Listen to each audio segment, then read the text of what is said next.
വലിയ പ്രകടനവും പൊതുസമ്മേളനവും ജനങ്ങളെ നേരിട്ട് കണ്ട് ഈ കാര്യങ്ങൾ വിശദീകരിക്കുന്നതിന് വേണ്ടിയിട്ടുള്ള വിപുലമായ 2000 പ്രചാരണ യോഗങ്ങൾ സംഘടിപ്പിക്കാൻ ദേശീയ ജനാധിപത്യ സഖ്യം തീരുമാനിച്ചു.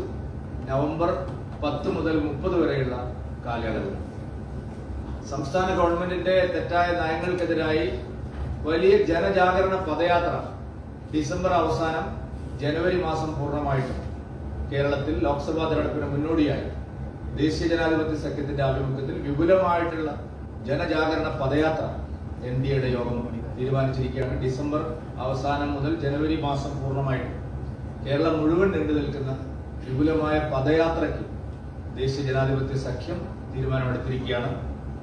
NDAയുടെ സംസ്ഥാനതല ശില്പശാല ജില്ലകളുടെയും അതുപോലെ മുകളിലുള്ള സംസ്ഥാന ഭാരവാഹികളെ പങ്കെടുപ്പിച്ചുകൊണ്ടുള്ള വിപുലമായുള്ള ശില്പശാല ചേർത്തലയിൽ നവംബർ 6-ാം തീയതി കേരളത്തിലെ എല്ലാ ഘടകകക്ഷികളെയും NDA ഘടകകക്ഷികളുടെയും ജില്ലാതല നേതാക്കന്മാർ അടക്കം മേൽക്കൊണ്ടുള്ളവർക്ക് വേണ്ടിയുള്ള വിപുലമായിട്ടുള്ള ശില്പശാല നവംബർ 6-ന് ചേർത്തലയിൽ സംഘടിപ്പിക്കാൻ തീരുമാനിച്ചു. ആ യോഗം നടത്തുന്നതിന്റെ പൂർണ്ണമായിട്ടുള്ള ചുമതല BDJSന്റെ സംസ്ഥാന നേതൃത്വമാണ്. ആ പരിപാടിക്ക് അവിടെ എല്ലാ വിധത്തിലുള്ള കാര്യങ്ങളും ചെയ്യുന്നത്. ദേശീയ ജനാധിപത്യ സഖ്യത്തിന്റെ മുഴുവൻ ജില്ലാ പ്രസിഡന്റ് ഉപരിയുള്ള നേതാക്കന്മാരും ശില്പശാലയിൽ പങ്കെടുക്കുകയും വിപുലമായിട്ടുള്ള പ്രചാരണ പദ്ധതികൾ ഈ ഒരു സെക്രട്ടേറിയറ്റ് ഉപരോധം, അതുപോലെ അതിനുശേഷം പദയാത്ര, പഞ്ചായത്ത് തലത്തിലുള്ള പൊതുസമ്മേളനങ്ങൾ, പ്രചാരണ ജാഥകൾ, ഇതിനെല്ലാം വിശദമായിട്ടുള്ള കരട് തയ്യാറാക്കാൻ വേണ്ടിയിട്ടാണ് ഈ ഒരു ശില്പശാല നമ്മൾ സംഘടിപ്പിക്കുന്നത്. അതിനുശേഷം സംസ്ഥാന വ്യാപകമായി NDAയുടെ താഴെ തലം വരെയുള്ള യോഗങ്ങൾ നിശ്ചയിച്ച് ബൂത്ത് തലം വരെ കേരളത്തിൽ ദേശീയ ജനാധിപത്യ സഖ്യം വ്യാപിപ്പിക്കാൻ ആവശ്യമായിട്ടുള്ള, പ്രചാരണം ശക്തിപ്പെടുത്താൻ ആവശ്യമായിട്ടുള്ള കർമ്മ പദ്ധതികളും ഇന്നത്തെ യോഗം നിശ്ചയിച്ചിട്ടുണ്ട്. NDAക്ക് പൊതുവായി യുവജന സംഘടനകളുടെയും വിദ്യാർത്ഥി കാർഷിക സംഘടന, അതുപോലെ പോഷക സംഘടനകളുടെ കൂട്ടായ്മ ഉണ്ടാക്കണം എന്നുള്ള തീരുമാനം ഇന്നത്തെ യോഗം സുപ്രധാനമായിട്ട് തീരുമാനമെടുത്തു. എല്ലാ ഘടകകക്ഷികളുടെയും പോഷക സംഘടനകളുടെ സംയുക്തമായിട്ടുള്ള ഒരു കോർഡിനേഷൻ കേരളത്തിൽ യുവജന, അതുപോലെ കർഷക, മഹിള തുടങ്ങിയിട്ടുള്ള എല്ലാ പോഷക സംഘടനകളുടെയും സംസ്ഥാന തലത്തിലുള്ള ഏകോപനം ഈ മാസം അതിനു വേണ്ടിയിട്ടുള്ള തീരുമാനമെടുത്തു.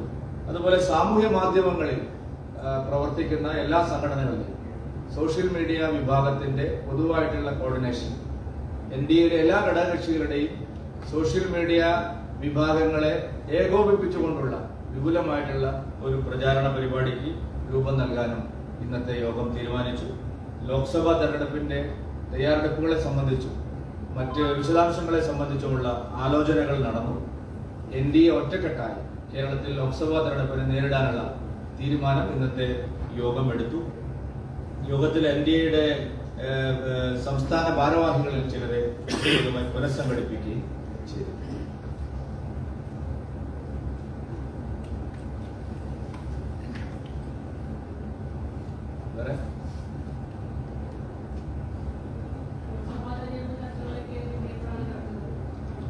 ലോക്സഭാ തെരഞ്ഞെടുപ്പ് ചർച്ചകൾ തന്നെയാണ് ഇന്നും നടന്നത്.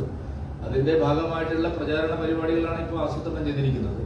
സെക്രട്ടേറിയറ്റ് ഉപരോധം, 2000 പൊതുസമ്മേളനങ്ങൾ, പ്രകടനങ്ങൾ, അതുപോലെ പദയാത്ര തുടങ്ങി നിരവധി കാര്യങ്ങൾ അതുമായി ബന്ധപ്പെട്ട് ആലോചിച്ചിട്ടുണ്ട്. സ്ഥാനാർത്ഥി നിർണയത്തെ സംബന്ധിച്ച് അനൗപചാരികമായിട്ടുള്ള ചർച്ചകൾ നടന്നിട്ടുണ്ട്. വിശദമായ ചർച്ചകൾ എല്ലാ കക്ഷികളുമായിട്ടുള്ള ഉഭയകക്ഷി ചർച്ചകൾക്ക് ശേഷം അതിന്റെ ഒരു തീരുമാനം ആവുന്നത് ഉഭയകക്ഷി ചർച്ചകൾ പൂർത്തിയാക്കിയതിനു ശേഷമാണ്. അതിനുള്ള തീരുമാനവും എടുത്തിട്ടുണ്ട്. അതിനുശേഷം ദില്ലിയിൽ പാർട്ടിയുടെ കേന്ദ്ര നേതൃത്വവുമായിട്ടും ആശയവിനിമയം നടത്തി. രണ്ടു മുന്നണികളും സ്ഥാനാർത്ഥികളെ തീരുമാനിക്കുന്നതിന് മുമ്പ് NDAക്ക് സ്ഥാനാർത്ഥികളെ തീരുമാനിക്കാൻ സാധിക്കും. ഓരോ കക്ഷിയും ഏതൊക്കെ സ്ഥലങ്ങളിൽ മത്സരിക്കും, ഈ കാര്യങ്ങളെല്ലാം വൈകാതെ യാതൊരു തരത്തിലുള്ള പ്രശ്നങ്ങളുമില്ലാതെ അത് സമവായത്തിലെത്താൻ ഞങ്ങൾക്ക് സാധിക്കുമെന്നാണ് കരുതുന്നത്. മുന്നണിയിലേക്ക് ചില കക്ഷികളെ ചേർക്കുന്നതുമായി ബന്ധപ്പെട്ട ചർച്ചകൾ നടന്നിട്ടുണ്ട്. പക്ഷെ അതിന്റെ ഒരു അന്തിമമായിട്ടുള്ള തീരുമാനം അറിയിക്കാനായിട്ടില്ല. അത് വിശദമായ തീരുമാനത്തിലെത്തിയതിനു ശേഷം നിങ്ങളെ അറിയിക്കുന്നതാണ്. എന്തായാലും ബഹുജന അടിത്തറ വർദ്ധിപ്പിക്കാൻ ആവശ്യമായിട്ടുള്ള ക്രിയാത്മകമായ ഇടപെടലുകൾ യോഗം ചർച്ച ചെയ്തിട്ടുണ്ട്.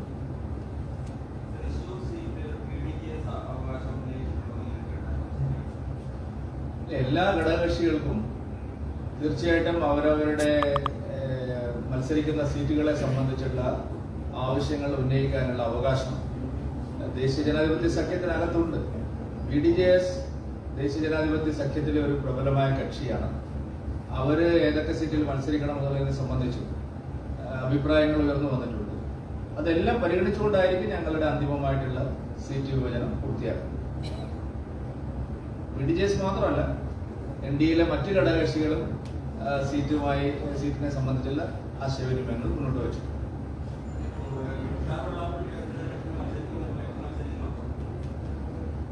ഇപ്പൊ പറയാൻ പറ്റുന്ന ഒരു കാര്യമല്ലോ, സ്റ്റേഷനിൽ ഡിസ്കസ് ചെയ്ത് തീരുമാനിക്കട്ടെ. അത് ഘടകകക്ഷിയുടെ സ്ഥാനാർത്ഥികൾ ഇവിടെ മത്സരിക്കുന്ന എനിക്ക് പറയാൻ പറ്റില്ല. അതുകൊണ്ടാണ് ഞാൻ മറുപടി പറയുന്നത്. അത് പലതരം രീതിയിലുള്ള വാർത്തകൾ നിങ്ങൾ ഉണ്ടാക്കി പറയുകയുള്ളൂ. ഞങ്ങൾ അതിന് പറഞ്ഞ കാര്യങ്ങളല്ലോ പറയുന്നത്.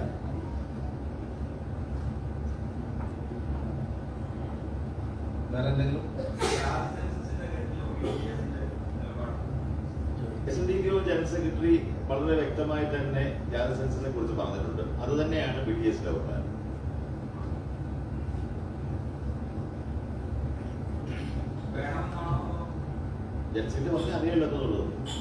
ജനറൽ സെക്രട്ടറി പറഞ്ഞത് അവർ കേട്ടിട്ടില്ല. ജാതി സെൻസസ് ഒരു തട്ടിപ്പാണ് ഇവിടെ നടത്തുന്നത്.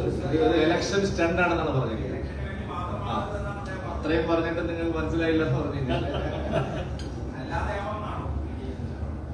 ജാതി സെൻസസ് വേണം. എങ്കിലേ സംവരണം ഉൾപ്പെടെയുള്ള എല്ലാ കാര്യങ്ങളും നടപ്പിലാക്കാൻ കഴിയുന്നു.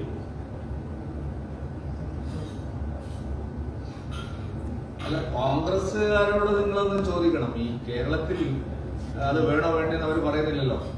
ബീഹാറിൽ ജാതി സെൻസസ് വേണമെന്ന് പറഞ്ഞ കോൺഗ്രസ് IND മുന്നണി കേരളത്തിലെത്തുമ്പോൾ എന്താ മൗനം പാലിക്കുന്നു? അപ്പൊ അവരുടെ ആത്മാർത്ഥതയില്ലായ്മ വെള്ളപ്പള്ളി സൂചിപ്പിച്ചത് തന്നെയാണ്. അവർക്ക് ഒരു ആത്മാർത്ഥതയും ഇല്ല എന്നുള്ളതല്ല. ഓരോ സംസ്ഥാനത്തും ഓരോ നിലപാട്.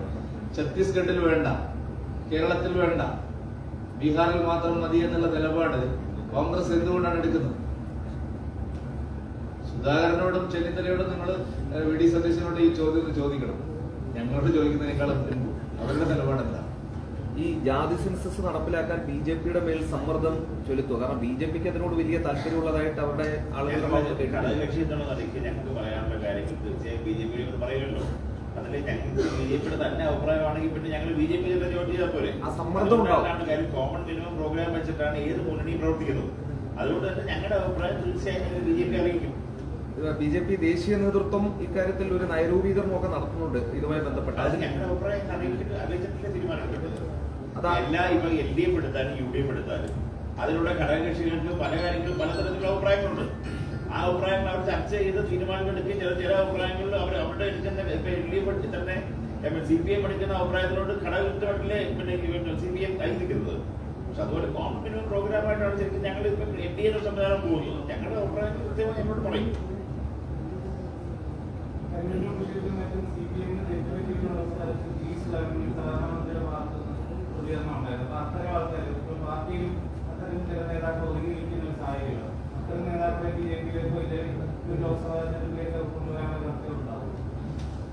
അല്ല, അങ്ങനെയൊന്നും ഓരോ വ്യക്തിയെ സംബന്ധിച്ച് ഒരു നിലപാടും എടുത്തിട്ടില്ല. അസംതൃപ്തരായിട്ടുള്ള ജനവിഭാഗങ്ങളെ, മുന്നണിക്കകത്തുള്ള അസംതൃപ്തിയുള്ള ആളുകളെ, അതുപോലെ രണ്ട് മുന്നണിയിലും ഇപ്പോൾ അസംതൃപ്തരായിട്ടുള്ള നിരവധി ആൾക്കാരുണ്ട്. പൊതുവായിട്ടുള്ള അങ്ങനെ ഒരു നിരീക്ഷണമാണ് നടത്തിയിട്ടുള്ളത്. ഏതെങ്കിലും ഒരു വ്യക്തിയെ സംബന്ധിച്ച് അത്തരത്തിലുള്ള ചർച്ചകൾ ഇന്നത്തെ യോഗത്തിൽ ഉണ്ടായിട്ടില്ല.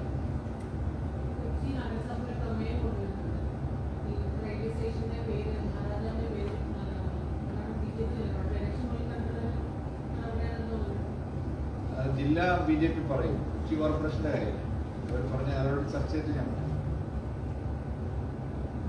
മഹാരാജാവിനോട് ഇത്ര വലിയ സ്നേഹമുണ്ടെങ്കിൽ വിഴിഞ്ഞം തുറമുഖത്തിന്റെ പേര് ചിത്തിര തിരുനാളിന്റെ പേരിലാണല്ലോ ഇടുന്നത്. വിഴിഞ്ഞത്ത് തുറമുഖത്തിന്റെ ആലോചന കൊണ്ടുവന്നത് തിരുവിതാംകൂർ മഹാരാജാവായിരുന്ന ചിത്തിര തിരുനാളാണ്. ശരിക്കും വിഴിഞ്ഞത്തിന്റെ പേര് ഉമ്മൻചാണ്ടിന്നോ അല്ലെങ്കിൽ പിന്നെ ഈ പറയുന്ന പേരല്ല ഇടേണ്ടത്, മഹാരാജാവിന്റെ പേരാണ്. Okay, thank you.